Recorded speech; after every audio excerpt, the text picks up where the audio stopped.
ini cukup jelas ya.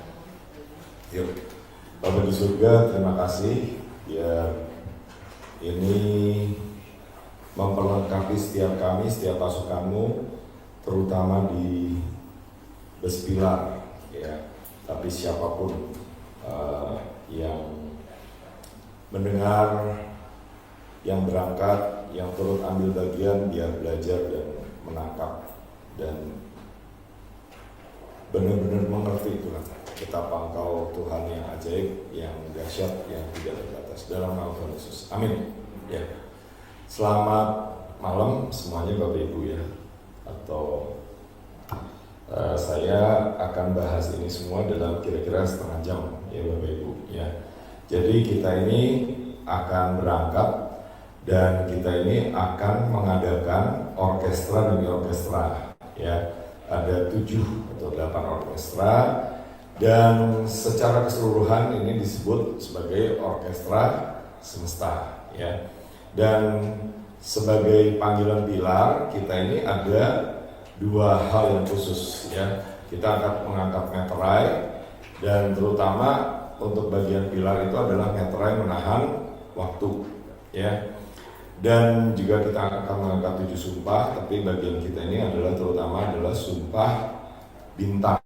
Dan biasanya sumpah bintang ini digabung dengan Mahanaim ya. Dan sebelum itu kita akan belajar juga mengenai sidang ilahi sebentar ya.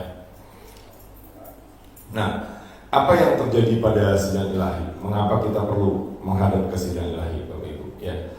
Iblis itu disebut sebagai pendakwa di Wahyu 12 ayat 10 ya. Jadi kalau orang itu didakwa, orang itu diperkatakan salah ya. Nah, jadi ketika di sidang ilahi kita menghadap itu supaya kita dibenarkan. Ayatnya di Yesaya 1 ayat 18, marilah baiklah kita berperkara firman Tuhan. Sekalipun dosamu merah seperti kirmizi akan menjadi putih seperti salju, sekalipun berwarna merah seperti kain sumba akan menjadi putih seperti bulu domba ya. Jadi ini setelah saya pertimbangkan, saya hanya videonya saja Bapak Ibu, tetapi PowerPoint-nya itu nanti dapat Bapak Ibu lihat sendiri ya. Karena kebanyakan ya ayat-ayat saja gitu Bapak Ibu ya. Nah, jadi contohnya apa Bapak Ibu? Ya, contohnya itu ada di Lukas 18 ya. Ada 2 orang datang kepada Tuhan. Satu ini merasa sudah baik, merasa sudah benar, yaitu orang Farisi ya. Tetapi ada orang satu lagi yaitu si pemungut cukai. Artinya kalau si pemungut cukai ini pasti korupsi, pasti mencuri ya sebenarnya ya. Tetapi dia datang itu dengan hati yang hancur, dengan memukul-mukul dadanya ya.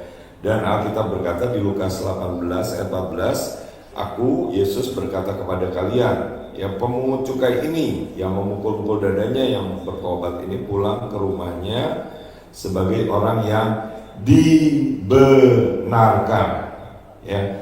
Jadi secara perbuatan dia berbuat dosa, tetapi dia datang kepada Tuhan sebagai hakim, lalu dia dibenarkan. Allah dan orang lain itu, si orang Farisi itu malah tidak ya, walaupun kelihatannya melakukan yang benar gitu. Nah, ada ayat lain mengenai sidang ilahi, saya kutip dari Ibrani 12 ayat 22 sampai 24, tetapi kamu sudah datang kepada Bukit Sion, ke kota Allah yang hidup, Yerusalem surgawi, dan kepada beribu-ribu malaikat, suatu kumpulan yang meriah, dan kepada jemaat anak-anak sulung yang namanya terdaftar di surga, dan kepada Allah yang menghakimi semua orang. Jadi di sini sebenarnya Allah itu berperan sebagai hakim, artinya ini sebenarnya suatu sidang ilahi ya. Terus masih ada lagi, ada roh orang-orang benar yang telah menjadi sempurna kepada Yesus ya. Yesus itu mediator, pengantara, atau ya menurut saya ini saya bisa kita bahasakan sebagai pembela kita ya. Dan ada darah pemercikan ya. Darahnya siapa? Ya menurut saya ini darahnya Yesus ya. Tetapi dalam hal ini dibuat menjadi dua suara yang berbeda ya, 2 entitas yang berbeda, ada Yesus dan ada darah pemercikan ya. Nah ini jadi kita bisa angkat setiap kali kita masuk ke sidang ilahi, kita berkata bahwa kita dibenarkan oleh darah Yesus, bukan oleh kebenaran kita sendiri, ya. Ada lagi ayat lainnya di Daniel 7, ya. Itu sementara itu aku terus melihat ada tahta-tahta diletakkan, lalu duduklah yang lanjut usianya. Nah, ini penting Bapak Ibu. Kenapa? Karena sebagai hakim perlu kebijaksanaan, ya. Alkitab berkata di Ibrani seingat saya bahwa makanan keras buat orang dewasa yang tahu membedakan yang baik dan yang jahat, ya. Nah, jadi kita juga perlu mengupgrade, ya, usia umur rohani kita di dalam Tuhan, ya. Pakaian Tuhan putih seperti salju dan rambutnya bersih seperti bulu domba, kursinya dari nyala api dengan roda-rodanya. Jadi mungkin di sini Tuhan ini ada sifat yang agak marah gitu ya mungkin, ya. Dan api yang berkobar-kobar, suatu sungai api timbul yang mengalir dari hadapannya 1000 kali beribu-ribu melayani dia. Banyak malaikat dan selaksa kali berlaksa-laksa berdiri di hadapannya, lalu duduklah majelis pengadilan dan dibukalah kitab-kitab. Jadi ini sebenarnya juga sidang ilahi, ya. Ada, kita bisa lihat, ya, saya coba ambil. Nah, ada sungai berapi, ada tahta berapi. Nah, singkat cerita, setelah dipertimbangkan, setelah sidang, keputusannya itu memenangkan kita, ya, memenangkan anak-anak Tuhan. Daniel 7 ayat 26. Lalu majelis pengadilan akan duduk dan kekuasaan akan dicabut daripadanya untuk dimusnahkan dan dihancurkan sampai lenyap. Ya, jadi musuh kita itu di sidang ilahi itu dihabisi sebenarnya. Peperangan kita itu bukan sekedar tengking-tengking Bapak Ibu, ya.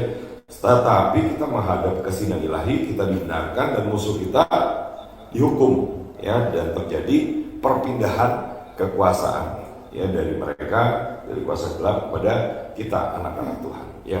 Nah, jadi penting sekali untuk kita mengerti bagaimana kita ini masuk ke sidang ilahi, ya. Ada seorang hamba Tuhan namanya Robert Henderson ini yang menjelaskan banyak buku-bukunya, beberapa sudah diterjemahkan ke dalam bahasa Indonesia, dan beliau ini menjelaskan kalau kita ini berdoa ada 3 cara pandangnya, ya. Jadi biasa kita berdoa diajarkan oleh Yesus gimana? Doa Bapa kami, ada di Lukas 11 ayat 1 sampai 4, ya. Nggak saya bacakan lagi. Dan seterusnya di ayat 5 sampai 8 itu doa lagi, tetapi itu sudah bukan doa Bapa kami, tetapi doa syafaat, mendoakan orang-orang lain. Ya, seperti apa? Seperti Yesus mendoakan Petrus supaya Petrus imannya jangan gugur, ya. Nah, tetapi masih ada lagi, ya, di Lukas 18. Nah, ini sidang ilahi, ya. Sidang ilahi ketika apa? Ketika janda miskin menghadap kepada hakim yang alim. Nah, janda miskin ini siapa? Janda yang miskin ini ya kita, Bapak Ibu, ya. Kita ini meminta pertolongan Tuhan, meminta pembelaan Tuhan sampai apa?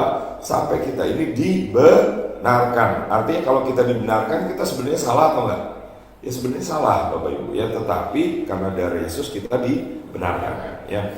Nah, jadi apa nih yang terjadi di sidang ilahi? Nah, ini terjadi pertama-tama sidang ilahi itu karena apa? Karena iblis mendakwa, ya. Contohnya iblis, ya, mendakwa Ayub, gitu, ya. Nah, lalu terjadilah, ya, sidang ilahi. Nah, sidang ilahi ini baru bisa berlangsung kalau sudah ada hakimnya, ya. Artinya apa nih Bapak Ibu, ya? Jadi kita nggak bisa nih istilahnya, menurut saya kita ini belum ada Tuhan, belum ada hadirat Tuhan, kita sudah masuk sidang ilahi, ya. Nah, tapi ada juga, ya, ini selingan, ya. Tapi kalau Robert Henderson itu bisa masuk dengan iman, gitu, dia bilang gitu, ya. Nah, tetapi kita biasanya kita nunggu hadirat Tuhan sudah cukup tebal, gitu, ya, baru kita masuk ke sidang ilahi, ya. Kita deklarasikan ayat-ayat yang membela, yang membenarkan, ya. Dan ini yang penting bagi kita, lalu apa? Nah, artinya apa Bapak Ibu? Ini bukan waktunya kita berpikir, oh, kita baru berangkat 2 minggu lagi, baru belajar, ya. Tetapi dari sekarang kita sudah isi cawan, kita pelajari ayatnya apa, bagaimana kita dibenarkan supaya ketika di sana, gitu, ya, di perjalanan kita isi cawan, nah, sampai lokasi cuma eksekusi, gitu, ya. Bahkan nanti minggu depan hari Jumat, ya, bukan minggu depan, minggu ini, ya, hari Jumat itu tanggal 1 Mei, ya, sudah libur. Nah, kita ini doa 8 jam, ya, untuk khusus pokok-pokok doa di Israel. Ya, jadi kita ini Ibu tadi bagikan bahwa ini nilainya yang tanggal 1 itu sudah 40%, ya. Jadi 60%-nya baru nanti di sana, tapi 40% sudah ditentukan tanggal 1, Bapak Ibu, ya. Nah, jadi kalau ada yang menuntut, ada yang membela, ya, yaitu apa? Darah membela dan persembahan, katanya. Seperti apa? Seperti Cornelius. Cornelius itu menaikkan persembahan lalu dibenarkan, ya. Nah, nanti kalau kita sudah menang, ya apa yang terjadi? Nah, nanti keputusan ditetapkan dan malaikat-malaikat itu turun mengeksekusi. Misalnya apa? Perpindahan kekayaan, ya, atau kuasa-kuasa gelap itu diikat, gitu ya.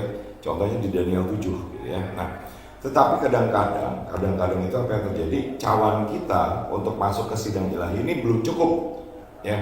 Jadi yang sering cukup beberapa kali kita alami, sidang ilahinya belum bisa berlangsung, ya, tetapi sidangnya itu ditunda, ya, atau kalau bahasa Inggrisnya course is adjourned, gitu ya, pokoknya, ya. Nah, kenapa?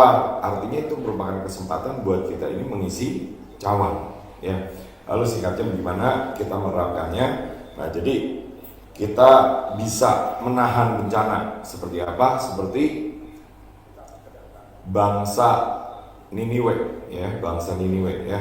Itu membela bangsanya, meminta bangsanya supaya diluputkan dari penghakiman, ya, dan akhirnya benar-benar, ya, ditunda penghakimannya. Bukan tidak terjadi, tetapi tidak terjadi saat itu. Jadi terjadinya katanya ada yang bilang 150 tahun kalau nggak salah, ya, nanti bisa dicari. Nah, terus ada lagi yang di sidang itu sudah didapati bersalah dan tidak bisa ditunda lagi hukumannya. Yaitu contohnya orang Sodom, ya.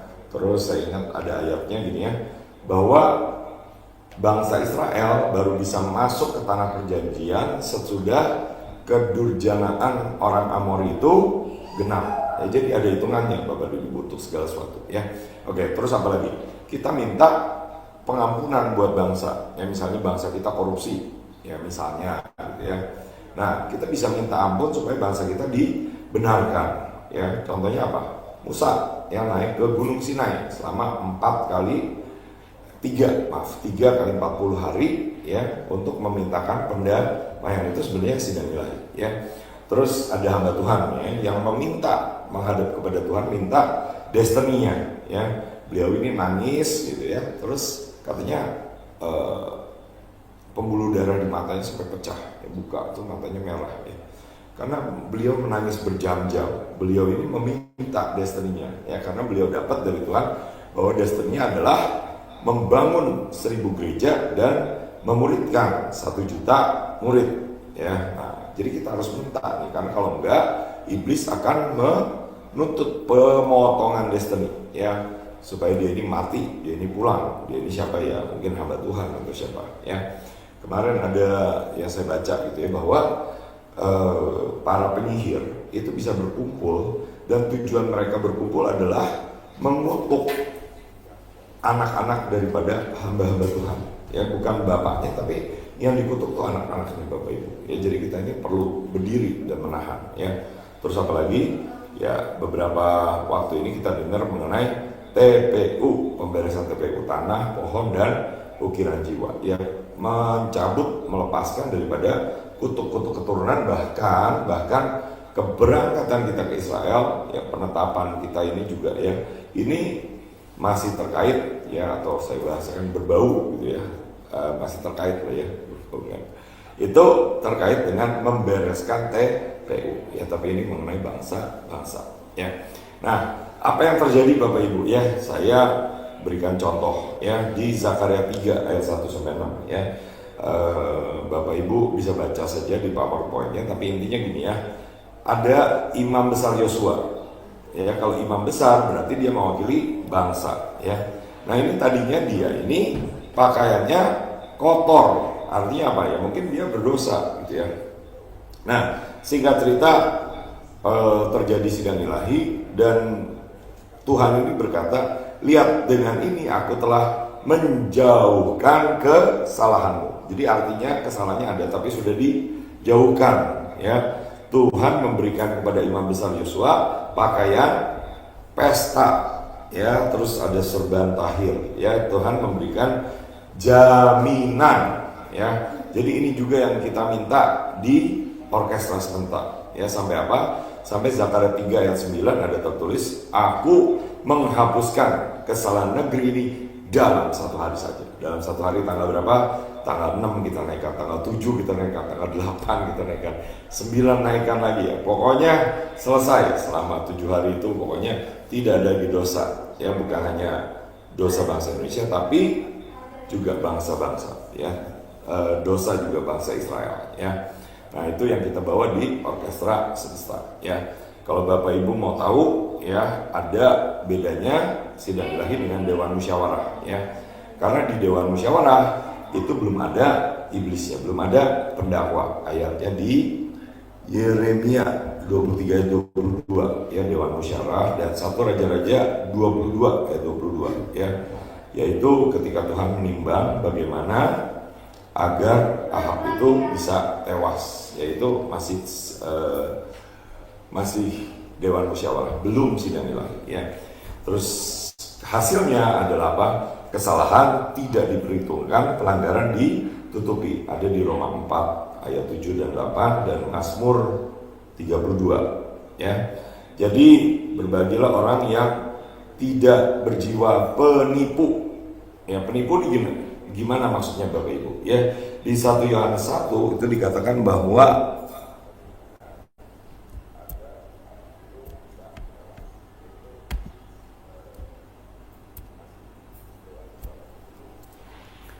jika kita berkata bahwa kita tidak ada berbuat dosa, maka kita membuat dia menjadi pendusta.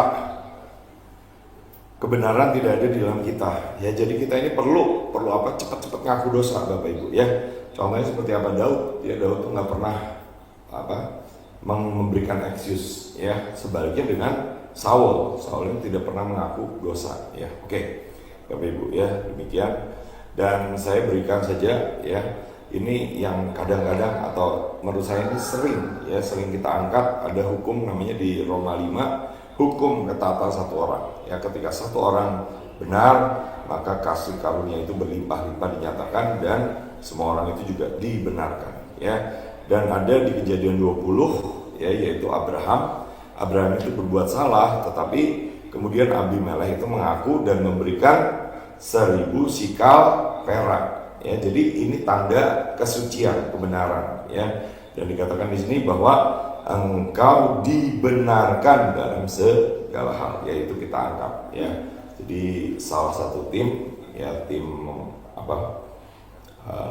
akan memberikan, ya, setahu saya lah, ya, itu memberikan koin 1000, ya, itu tanda kita dibenarkan, ya.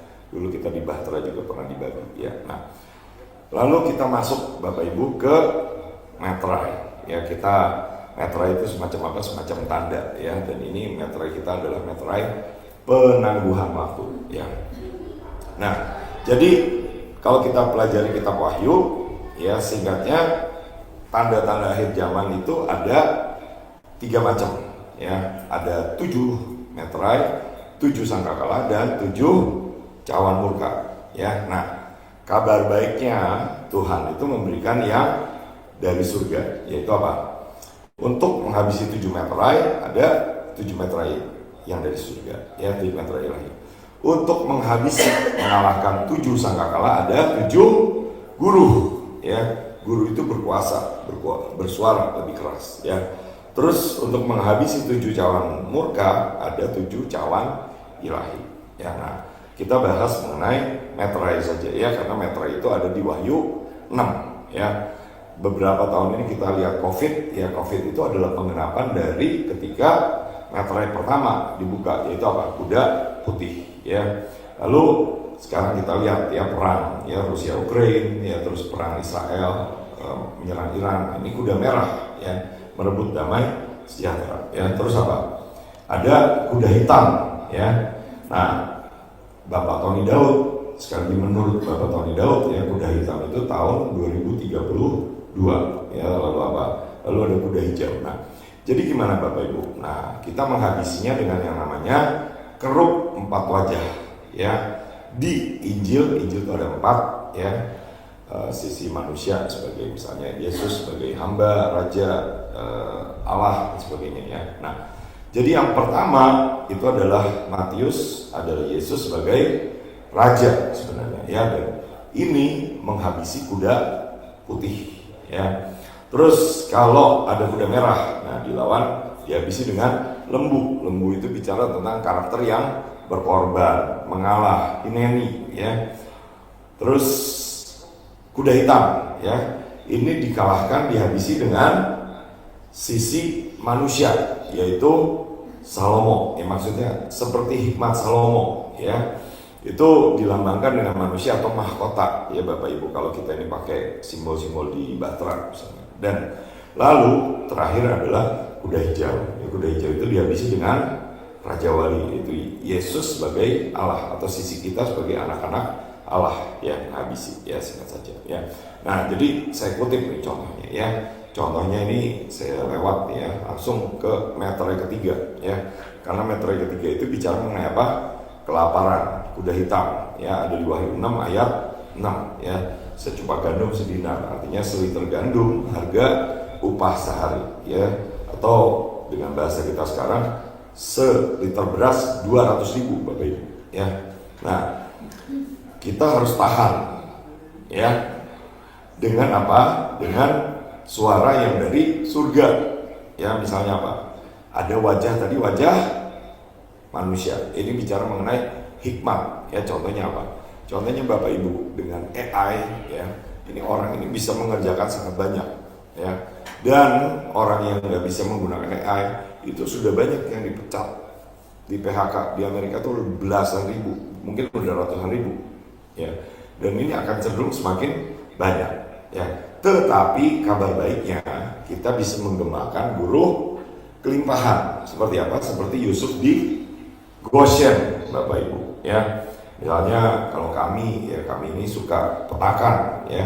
Di mana terjadi kelaparan, ya, kuda hitamnya di mana kita datangi, kita perangi, ya. Misalnya kalau nggak salah tuh waktu itu tuh tim yang ke Afrika, ya, kalau nggak salah tuh Burundi atau Rwanda, ya, kalau nggak salah itu ada titik pijakan kuda hitam, ya. Terus bagaimana membalikannya? Kita beri makan yang miskin, ya. Kita juga ada koperasi, gitu, ya. Terus kita ada pelatihan kerja, ya. Terus misalnya kita buat lagu kelimpahan, ya, aku diberkati dan sebagainya, ya. Oke. Nah, itu contohnya secara sekilas, ya. Tetapi kita akan masuk lebih khusus yang bagian pilar, yaitu materai menahan waktu. Ayatnya dari 2 Tesalonika 2 ayat 6. Dan sekarang kamu tahu apa yang menahan dia. Dia ini siapa? Dia ini adalah manusia durhaka. Dia ini adalah antikris, ya. Sehingga dia baru akan menyatakan diri pada waktu yang sudah ditentukan. Jadi ini ada tarik-tarikan, dorong-dorongan, tahan menahan. Karena si manusia durhaka ini pengen menyatakan diri lebih cepat, Bapak Ibu, ya. Tetapi dia harus ditahan. Karena itulah Tuhan memberikan kita meterai menahan waktu, ya. Nah, bagaimana penerapan dari meterai menahan waktu, ya? Jadi kalau Bapak dan Ibu bisa aktifkan meterai menahan waktu itu berhenti, ya, seolah-olah, ya. Dan atau seperti ketika Yosua menahan matahari di Yosua 10, ya, sehingga matahari berlambat-lambat terbenam. Ya, artinya apa? Artinya masa kegelapan itu ditunda, Bapak Ibu, ya. Nah, ini bisa nggak? Bisa, karena Tuhan itu tidak terbatas, ya. Bahkan ada ayatnya itu bahwa bayang-bayang itu dibuat mundur, ya. Artinya matahari itu bisa digerak mundur, ya. Sama Tuhan bisa dimain-mainin. Seperti apa? Seperti kita nonton video, ya, bisa di-pause, ya, bisa dipercepat. Nah, gitu bisa sama Tuhan, ya. Nah, jadi ayatnya di mana lagi? Di Wahyu 7, ya. Janganlah merusakkan bumi, laut, pohon-pohon sebelum kami memeteraikan hamba-hamba Allah pada dahi mereka. Ya, ada ayat juga pembahasannya di Yeskiel 9, ya, bahwa orang, ya, kita, ya, yang berkeluh kesah atas dosa diberikan tanda sehingga kita tidak dirusak, tidak dibinasakan. ya. Dan di Efesus ya, metra itu adalah sebenarnya adalah pribadi, yaitu apa? Yaitu Roh Kudus ya.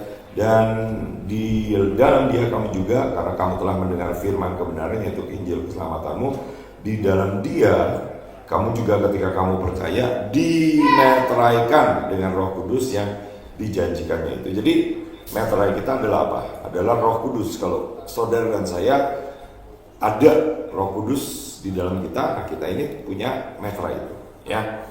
Bisa ditinggal nggak? Ayatnya berkata bahwa apa? Saul ditinggal ya. Roh Kudus itu undur dari Saul. Tuhan undur dari Saul ya. Karena itu di Efesus 4 ayat 30, janganlah kamu mendukakan Roh Kudus Allah yang telah memeteraikan kamu menjelang hari penyelamatan ya. Dan ini juga kita harus kenali. Kenapa? Karena musuh itu sedang merencanakan, sedang mempersiapkan, dan menurut Alkitab akan memasakkan yang namanya tanda binatang. Jadi tanda binatang ini kita balik dengan tanda yang dari Tuhan ya. Dan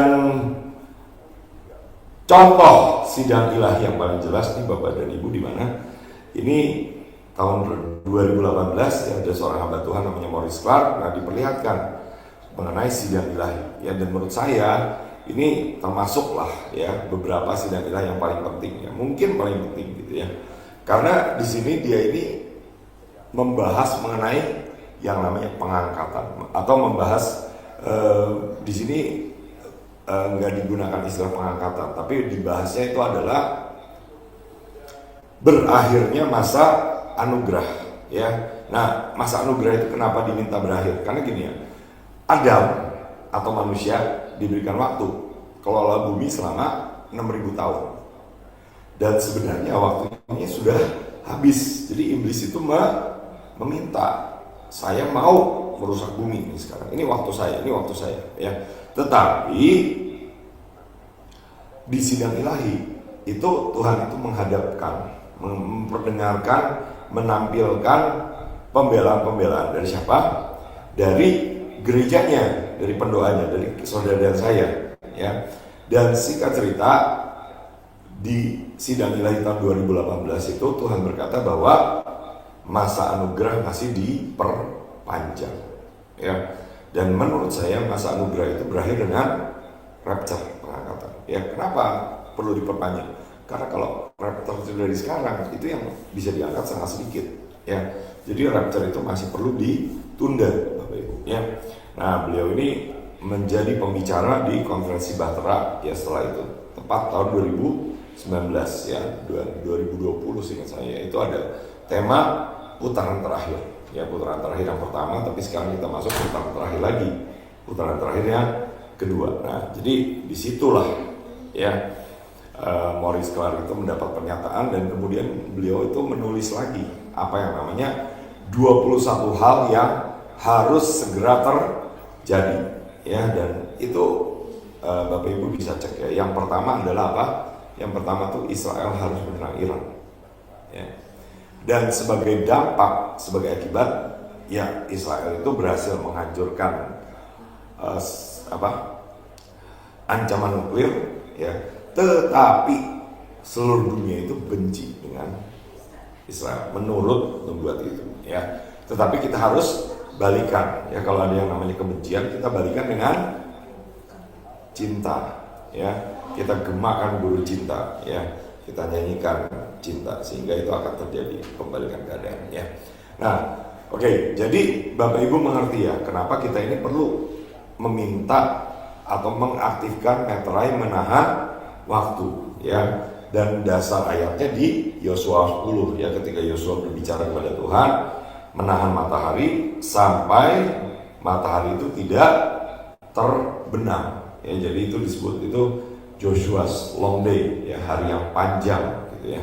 Nah, ada datanya secara ilmiah gitu ya, terbukti. Tapi intinya apa Bapak Ibu? Intinya saudara dan saya masih punya kesempatan ya. Kalau ada beberapa pewahyuan pembahasan ya, bahwa ini sudah masuk yang namanya injury time ya. Kalau pertandingan bola ada perpanjangan waktu ya, misalnya 2 kali 15 menit gitu. Nah, tapi setelah itu masih ada lagi ya namanya injury time. Ya, artinya apa? Kalau tiba-tiba dia ngegolin, nah itu berhenti langsung ya. Nah sekarang kita ini di injury time ya. Tetapi kabar baiknya Bapak Ibu buat saudara dan saya ada materai yang kita bisa aktifkan ya. Dan kalau kita aktifkan, ini contohnya apa Bapak Ibu? Kita bisa awet muda, amin, sehat terus ya. Contohnya apa?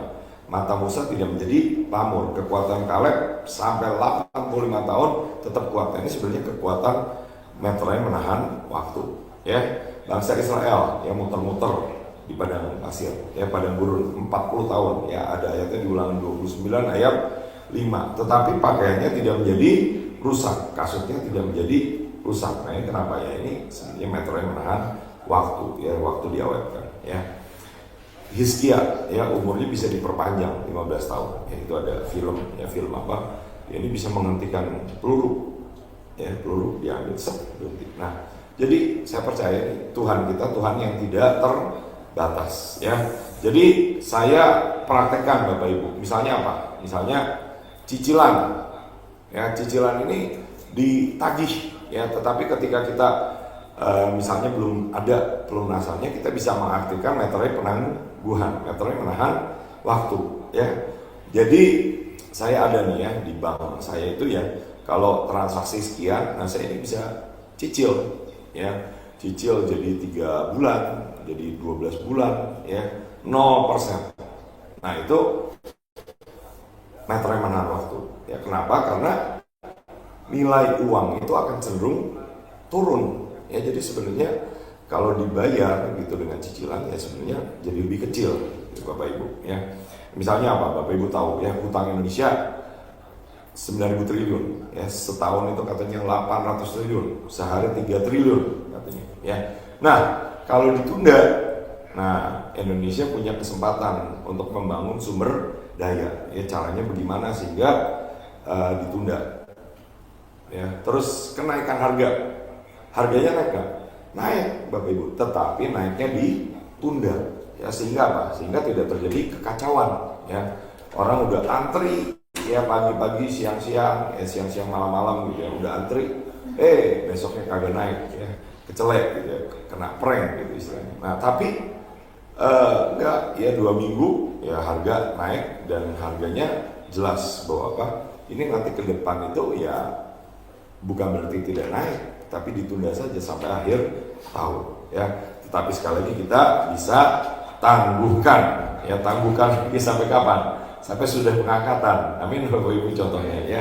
Nah jadi untuk apa nih ya, kalau ada penangguhan kembali, jadi hukuman itu tidak dieksekusi. Misalnya apa, si A ini dieksekusi hukuman 10 tahun gitu misalnya ya, tetapi tidak dieksekusi, ditangguhkan berapa lama, misalnya 2 tahun gitu ya. Nah setelah itu dia mengajukan banding dan pengurangan hukuman misalnya ya, malah dibebaskan itu Bapak Ibu ya. Nah jadi tujuannya banyak ya. Terus apa Bapak Ibu ya, kita bisa menahan waktu lagi sebenarnya dengan apa? Dengan melepaskan roh dan kuasa Elia ya. Kenapa di ayat Maliaki 4 ayat 6 ya, ketika roh dan kuasa Elia dilepaskan itu menahan bencana, menahan murka Tuhan Bapak Ibu ya. Jadi ini ada contohnya tindakan profetik ya, ayah dengan anak buat formasi hati ya. Jadi itu penting Bapak Ibu ya. Dan di Orkestra Semesta kita ini banyak melakukan tindakan profetik ya.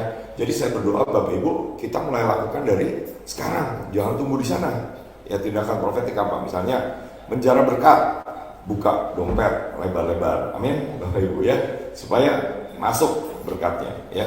Perkatakan nomor rekening ya, naik ke atas ya, panggil berkat, jara berkat ya. Contohnya Pak Luki ya, Pak Luki itu dulu tiap tahun ya, tiap hari ya, naik keliling dan ke atas ya untuk tindakan profetik ya. Oke, jadi saya rasa itu cukup untuk membahas mengenai materai ya. Saya harap Bapak Ibu cukup jelas ya. Nah sekarang ini kita bahas mengenai yang namanya sumpah. Sumpah itu apa? Nah kalau secara bahasa ya, itu akarnya sumpah itu sama dengan tujuh. Tujuh itu menjadi kata Sabat Shavuot, ya bahkan Shavuot atau Pentakosta itu 7 kali 7, minggu kali minggu, ya. Jadi lebih kurang seperti itu, ya. Jadi saya percaya sekali bahwa Roh Kudus itu ada kaitannya dengan sumpah, ya. Nah, kalau 7 artinya itu hasilnya apa? Menyempurnakan, Bapak Ibu, ya. Jadi disempurnakan oleh sumpah, ya. Jadi apa? Itu menjamin juga, ya.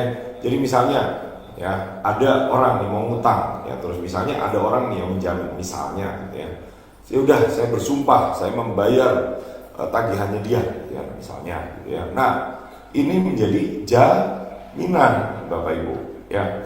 Dan kenapa sumpah ini penting? Kita perlu meminta supaya Tuhannya mengikat kita dengan sumpah, Bapak Ibu, ya. Contohnya apa? Contohnya Rahab, ya. Rahab itu tahu, ya, bahwa apa? Dia negaranya, bangsanya pasti kalah, ya.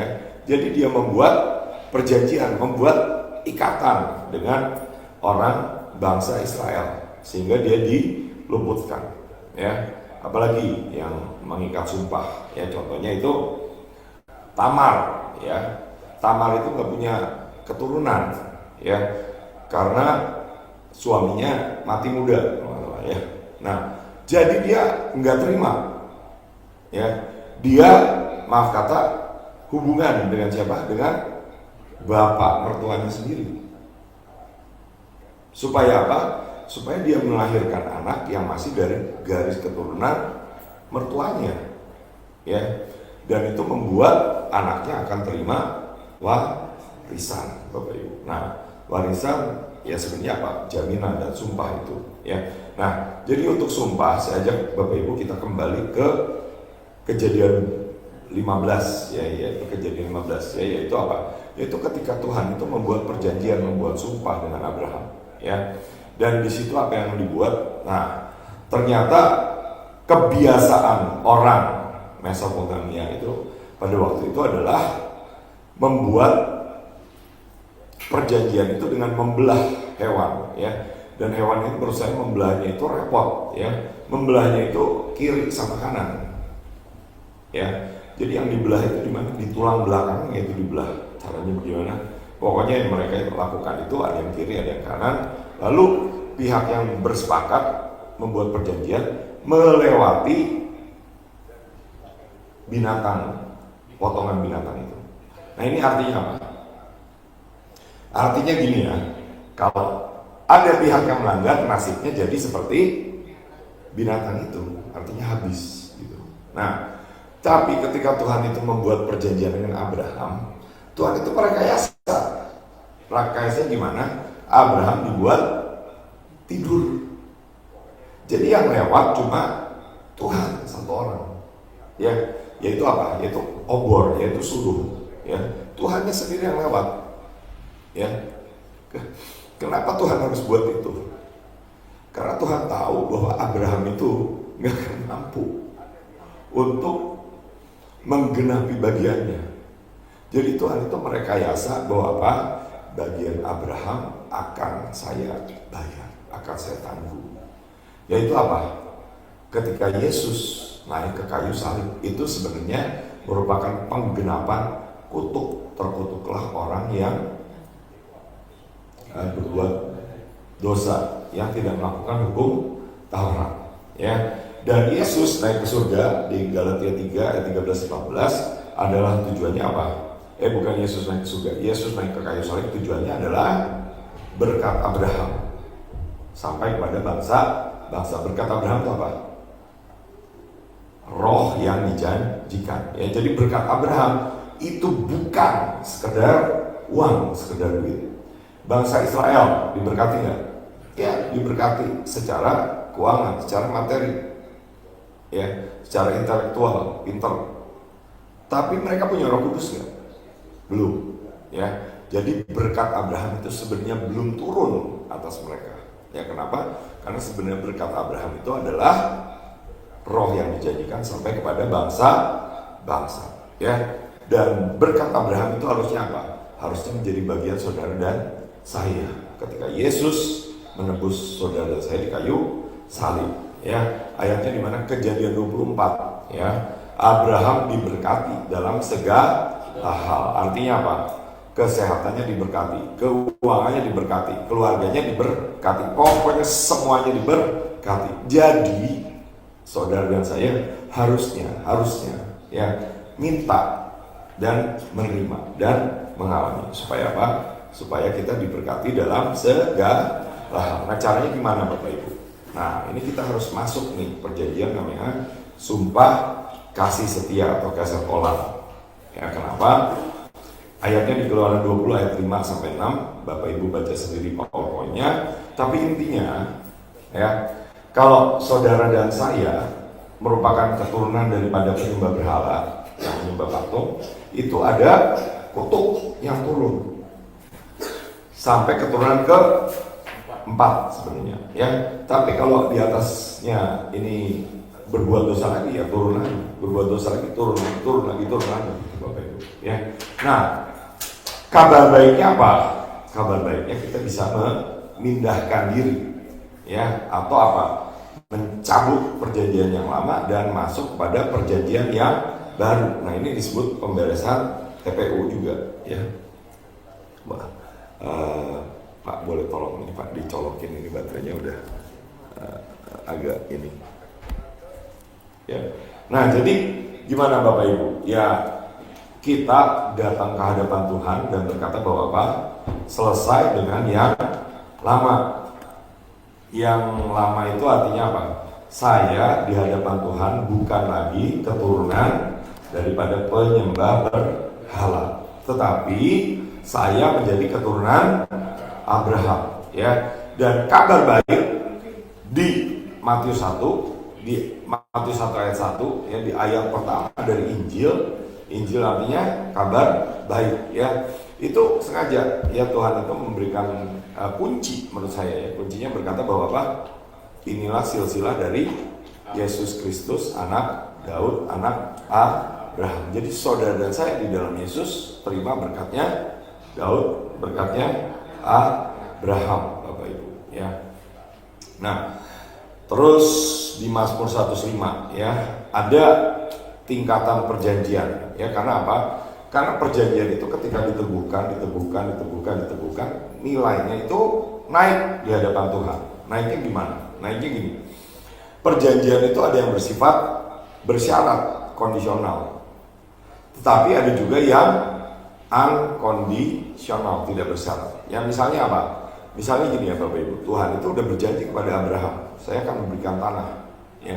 Bagian Abraham apa?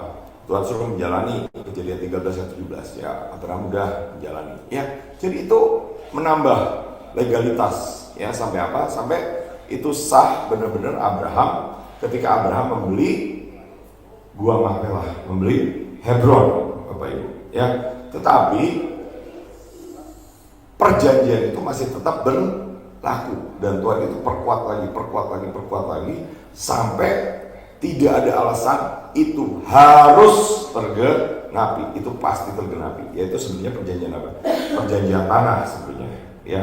Nah, ayatnya di Mazmur 105 ya, bahwa Tuhan ingat untuk selama-lamanya akan ada perjanjian ya. Perjanjian itu firman yang diperintahkan kepada sebuah angkatan, lalu apa? Lalu diikat dengan Abraham. Nah, ikat ini artinya covenant ya. Ikatan itu artinya brit ya. Brit itu akar kata yang menjadi kata covenant ya, perjanjian. Brit itu artinya memotong ya, mengikat ya.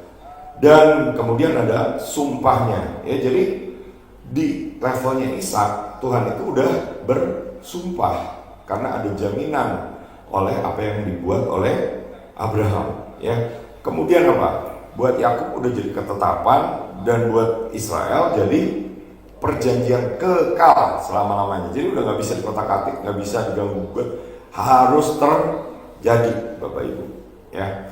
Nah, jadi apa Bapak Ibu ya? Tapi itu perjanjian tanah ya. Yang kita lebih penting sebenarnya adalah perjanjian Roh Kudus ya, karena itulah tujuan karya salib. Makanya mereka ini belum hidup dalam karya salib Kristus ya. Nah, jadi saudara dan saya ya, kalau mau mendapatkan sumpah, kita ini harus apa? Harus tahu diri. Seperti apa? Seperti orang Gibeon tahu diri. Nggak mungkin melawan bangsa Israel. Jadi gimana? Mereka bohong-bohong aja, ya pura-pura, ya pakai apa? Pakai keju busuk gitu ya waktu itu, ya makanan-makanan, baju-baju busuk, terus berkata, aduh ini kami lemah, ya ikat janji dengan kita, lalu apa? Selama-lamanya kami akan menjadi budakmu, Bapak Ibu. Nah, ternyata itu sebenarnya adalah satu jaminan, ya ketika Tuhan itu sudah memberikan sumpah, ya. Nah, contoh lagi apa, Bapak Ibu, ya? Ketika Ishak itu, ya ketika di tanah Filistin, dia ini sebenarnya berkembang sangat berhasil, ya. Jadi orang Filistin ini marah, iri dan mengusir Ishak, ya. Tetapi mereka ini kemudian apa? Sadar, tahu diri bahwa apa?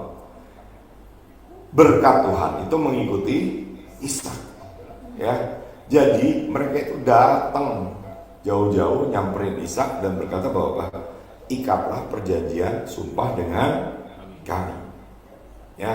Jadi Bapak dan Ibu, ya, maukah kita ini meminta sumpah, ya, kepada Tuhan supaya apa?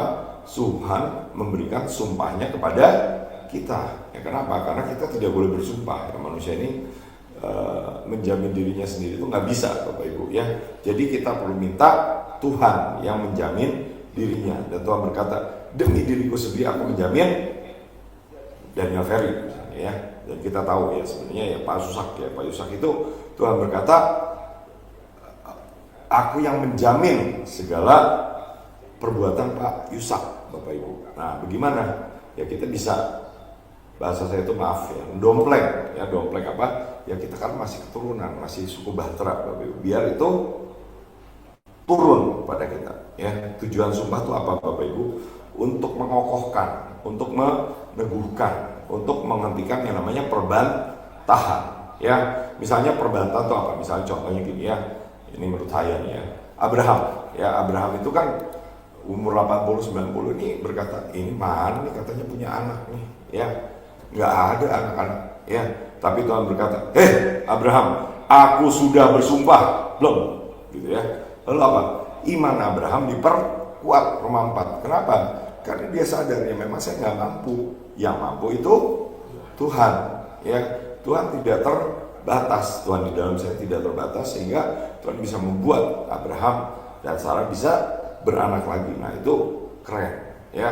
Ketika apa? Ketika situasi tidak memungkinkan, Tuhan bersumpah. Nah, sumpahnya akan dinyatakan, ya. Dan kadang-kadang itu memang ngeri sedep kadang-kadang, ya Bapak Ibu. Tetapi kalau kita ini udah dijamin sama Tuhan, ya enak Bapak Ibu, ya kemanapun, ya kita udah dijamin Bapak Ibu, ya. Nah, Abraham dijamin dengan sumpah di Kejadian 22, ya. Tuhan berkata bahwa apa? Aku bersumpah, ya, aku adalah Jehovah Jireh. Nah, kalau kita dapat sumpah itu Bapak Ibu, Jehovah Jireh menyediakan segala kebutuhan kita tinggal angkat Bapak Ibu, bahwa apa? Allahku mencukupi segala keperluanku menurut kekayaannya di dalam Kristus Yesus. Kau adalah Jehovah Jireh. Ya mungkin kita perlu nyanyi, kita perlu ngisi cawan, kita perlu merenungkan firman, baca firman. Tetapi Bapak Ibu, kalau sumpah itu berlaku dalam hidup kita, segala sesuatu akan dicukupkan, disediakan Bapak Ibu, ya. Saya mau saksikan ya, tahun lalu Bapak Ibu kita itu terima 9 ton emas, ya, amin. 9 ton ikan, ya. Terus sekian ton wagyu, ya, daging dan wagyu gitu Bapak Ibu, ya. Terus ada yang ngasih gitu, ya. Nah, jadi gini, Tuhan itu seperti memberikan tanda, ya. Jangan kehilangan iman. Bahwa apa? Menurut saya itu ikan itu hanya tanda. Kenapa? Karena ikan ini dimasak, dibuang, besoknya udah hilang, ya. Tapi Tuhan mau berikan ikan, yaitu apa? Jiwa. Kalau daging, saya percaya itu donatur, Bapak Ibu, ya. Nah itu jadi sumpah, ya. Balik ke sumpah, dan sumpah yang kita angkat sebagai pilar adalah sumpah bintang, ya. Ayatnya di Daniel 12 ayat 1, ya. Baca saja Bapak Ibu, ya. Jadi akan ada masa kesakan besar. Nah, masa kesakan besar ini seperti apa? Nah, kira-kira Bapak Ibu, ya, kalau perang nuklir itu sampai benar-benar terjadi, ya. Kenapa? Karena kalau perang nuklir itu benar-benar terjadi, suhu bumi itu drop 25 30 derajat. Tempat-tempat yang tadinya bisa bertani itu tidak bisa bertani. Ya, lalu apa? Kelaparan massal. Ya. Nah, tetapi kabar baiknya apa? Kita bisa menahan apa? Menahan masa kesakan besar. Lalu apa? Sumpah Bintang itu juga berkata bahwa apa? Bintang-bintang akan tetap bercahaya. Ya, jadi tidak ada kegelapan, tidak ada bintang-bintang yang redup, yang berhenti bersinar. Ya, kenapa? Karena Alkitab berkata di Wahyu, ya, ada yang namanya absintus. Absintus itu artinya kepahitan, ya, kepahitan. Dan itu dikatakan itu ada yang menyeret sepertiga daripada bintang-bintang jatuh ke bumi, ya. Nah, itulah peperangan kita. Untuk apa? Menopang, mengcover pemimpin, ya, seperti apa? Seperti Presiden Amerika tuh, ya. Ada jadwal doanya, ya, ada tim doanya. Nah, itu, ya, mengcover pemimpin dengan sumpah bintang. Kenapa? Bintang-bintang pemimpin yang ditarget. Ayatnya di mana? Ayatnya aku akan memukul gembala dan domba itu akan tercerai berai, ya. Aku itu Tuhan sendiri, ya. Tetapi iblis akan berusaha memukul lebih cepat, ya, memukul sebelum domba-dombanya siap, ya, sehingga domba-dombanya tercerai berai dan tidak bisa bangkit lagi. Itu targetnya iblis, ya. Nah, makanya kita perlu mengangkat sumpah bintang yang mengcover apa? Mengcover anak-anak pemimpin, anak-anak hamba Tuhan, ya. Nah, jadi bagaimana nih kita menerapkan sumpah bintang, ya?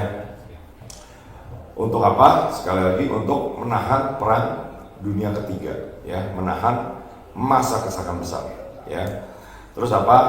Kita bisa deklarasikan perdamaian bangsa. Kenapa? Karena sama-sama keturunan Abraham, biar berdamai, ya. Terus apa lagi?